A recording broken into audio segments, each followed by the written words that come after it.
فَرَمَاهَا فَقَتَلَهَا. So this boy, he threw the stone and he killed this beast. وَمَضَى النَّاسِ. And the people, they were able to go about their journey. فَأَتَى الرَّاهِبِ. He went to the monk. And again, alhamdulillah, this is an example of what? The miracles that Allah subhanahu wa ta'ala decrees at the hands of the righteous, meaning the people of Tawheed and Sunnah. The awliya of Allah Azza wa Jal, those who believe and fear Allah, the people of Tawheed and Sunnah. فَأَتَى الرَّاهِبِ. So he came to the monk, the young boy. فَأَخْبَرَهُ, and he told him. فَقَالَ لَهُ الرَّاهِبِ أَيْ بُنَيْ أَنْتَ الْيَوْمَ أَفْضَلُ مِنِّي قَدْ بَلَغَ مِنْ أَمْرِكَ مَا أَرَى. The monk said, my young son, يعني أي حرف النداء, oh my young son, your affair has reached what I know, meaning you are better than me. Why? Because of the miracles that Allah subhanahu wa ta'ala decreed to take place at the hands of this boy. And again, there's a benefit in that. Sometimes the student may surpass the teacher. And the teacher's not upset or angry. Why is he outshining me? Like you see hasad, jealousy in the times that we live. May Allah protect us all from that. But you're happy. And a sign of somebody's sincerity, the ulama that they mention, is that you love for the truth to be propagated, whether it's through you or somebody else. Because the goal is what? For the truth to be propagated and manifest. Not that this person, they have more views than you, or this person, they have more students. La. Sometimes, the student surpasses the teacher. And if you want to read about that, there are many examples of the scholars. Shaykh al-Islam ibn Taymiyyah, rahimahullah, some of his teachers, they used to attend his durus and be amazed by what they heard. In opposition to what you find in our time, somebody goes away for a short period to study or learn, or even if they go away for a long period and they've acquired some knowledge, they think, khalas, ana qad balagt, I've reached the epitome of where I can reach. I don't have to attend no lessons. Wallahi, when we met our brothers who preceded us, like Shaykh Abu Wais rahimahullah, Shaykh Abu Wais rahimahullah ta'ala, when we came back from studying and we used to go and teach and he used to be there, he would sit in the class. But rather we saw from our Shaykh Muqbil rahimahullah ta'ala, when the mashayikh, his students used to visit the Masjid and he would call them to give a lesson, the Shaykh would sit in the lesson. Because knowledge should make you humble, not arrogance. If knowledge makes you arrogant, that knowledge is detrimental. There's something wrong. That's why Ibn al-Qayyim rahimahullah, he said, every type of knowledge that does not increase a person's iman, faith and yaqeen, certainty, he said, فَمَدْخُول, it's corrupted by riya, showing off somewhere. Because knowledge should increase a person's faith and their certainty. Knowledge should humble the individual. Because the more you learn, the more you know that you don't know. The more you learn, the more you know you don't know. And again, this is the tarbiyah that you hear from the scholars. If you listen to some graduates from Medina and YouTubers, that you hear they'll start by saying, I'm an expert in this field. I'm an expert. I'm mutakhassis, a specialist in aqeedah. They start by that. That should be a red flag. The scholar Shaykh al-Albani used to say, I'm mujarrad tawaylib, I'm a small student. Somebody starting by mentioning all of their credentials, I'm an expert, does that mean you can't be mistaken? That means that you cannot be wrong? You're not receiving revelation, so you may be erroneous in what you are saying.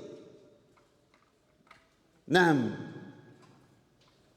So again, the monkey said, you are better than me. He said to the young boy, look, young boy, you're better than me. Umar radiallahu an, Ibn Abbas was a young boy, used to include him in the sittings that they used to have. Why? Because Ibn Abbas was an expert in explaining the Quran, even though he was young. But he had understanding of the religion of Allah subhanahu wa ta'ala. So even though Umar used to surround himself with no doubt the elders and the seniors, especially as it relates to knowledge, Ibn Abbas would sometimes be included for what? Because of his knowledge and understanding. So don't ever think that, I'm young, I'm not relevant. No, you are relevant. We want to hear your opinions. What do you think? If it's based upon knowledge. And as youth, you can relate to one another better than sometimes somebody who's older. And that's why you, being young people, the people that are falling off that are upon the street selling drugs, or are in the drill scene, or are doing this, and they went to school with you as your cousin, or somebody related, but you have a relationship with them and you can reason with them, you should be giving them dawah. You shouldn't be walking around with your nose in the sky like we're better than anyone. They're being tried. May Allah protect us from it. But you have a role. So look, the rahib, this person, obviously he had knowledge and understanding. He was a person of tawheed. He said to the young boy, today you're better than me. And look what he said to him next. He said, وَإِنَّكَ سَتُبْتَلَى. He said, certainly you're going to be tried and tested. Why? Because whenever you come with the truth, you're going to be tried and tested. If you think that you're going to call to Tawheed and the Sunnah, walk upon the path of the prophets and the messengers, and you're not going to be tested, you're living a dream. That was not for you. Shaykh Muhammad Aman said, if you're waiting for roses and petals to be thrown on the floor before you, you need to be a Sufi. May Allah protect us all from that. Because the Sufis, some of them, they're going to tell people what they want to hear. Look at Habib Ali Jifri. Merry Christmas, yes, no problem. This, no problem. It doesn't finish. Grave worship, no problem. Ish baqiya, what's left? Mada baqiya. But you, if you're telling no, this is shirk. If you're saying no, this is bid'ah. If you're saying music is haram, obviously, innaka satubtala. You're going to be tried and tested. You're going to upset someone on your journey to the akhirah. So the rahib, he said, you're going to be tried. And if you are tried and tested, فَلَا تَدُلَّ عَلَيْهِ. Don't direct anyone to me. وَكَانَ الْغُلَامِ يُبْرِهَ الْأَكْمَى وَالْأَبْرَصِ وَيُدَاوِي النَّاسِ مِنْ سَائِرِ الْأَدْوَانِ. And this young boy, Allah Azza wa Jal blessed him. Now, he used to supplicate to Allah Azza wa Jal, and by the will of Allah, he would cure those who were sick. He would heal the blind and the lepers and people with various types of ailments. فَسَمِعَ جَلِيسٌ لِلْمَلِكِ كَانَ قَدْ عَمِي. One of the associates of the king heard about this young boy. He became blind. And you know, when somebody is trialed with an illness, they're going to exert the utmost effort to find some type of medicine or remedy. You know, in our time, people get sick. They can't wait for the NHS. You hear, you know, so-and-so's traveling to Turkey, or they're going to Germany, or this place and that place. Why? Because they want to what? They want to search out the remedy. So this person who was an associate and a companion in the inner circle of the king, he heard about this young boy. فَأَتَاهُ بِهَدَايَ كَثِيرًا. And he came to me, he had many gifts. فَقَالْ مَا هَاهُنَا لَكَ أَجْمَعْ إِنْ أَنْتَ شَفَيْتَنِي.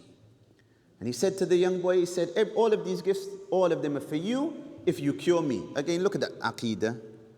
Look at Tawheed. Look at Imām. The young boy said, فَقَالْ إِنِّي لَا أَشْفِي أَحَدًا. He said, verily, I'm not able to cure anyone. Why? Because Allah Azza wa Jal is the one that cures. And there is no cure except that Allah Azza wa Jal cures the individual. And that's a benefit for doctors or anybody in the medical industry. When you're treating someone, it's an opportunity to give da'wah. Look, he said, I don't cure anyone. The one who cures is Allah Azza wa Jal. The one who heals is Allah Azza wa Jal.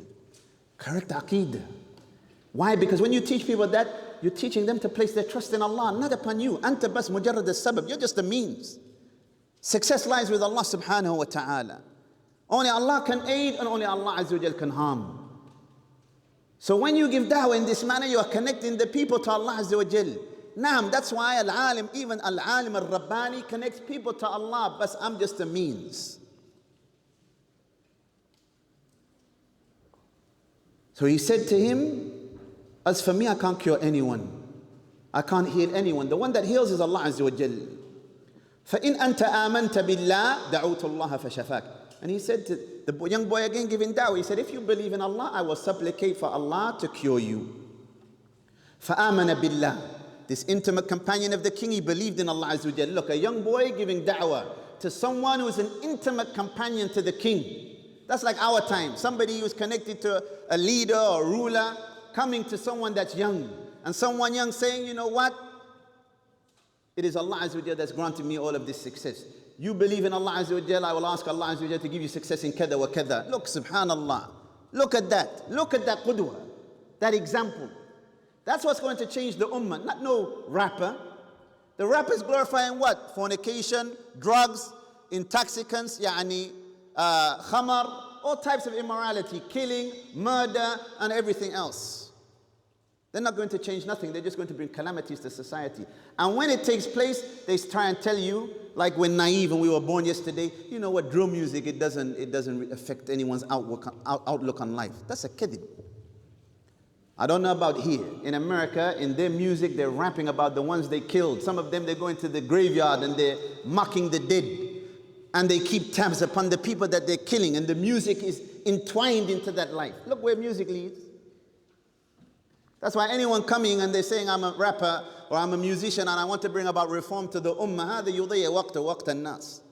He's wasting his time and the time of the people. وَيُلَبِّسْ عَلَيْهِمْ. So this man, he believed in Allah Azza wa Jal, and Allah cured him. فَأَتَى الْمَلِكْ فَجَلَسَ إِلَيْهِ كَمَا كَانَ يَجْلِسُ. So he went to the king like he would normally sit with the king, and the king asked him, فَقَالَ لَهُ الْمَلِكْ مَنْ رَدَّ عَلَيْكَ بَصَرَكَ? Who gave you back your sight?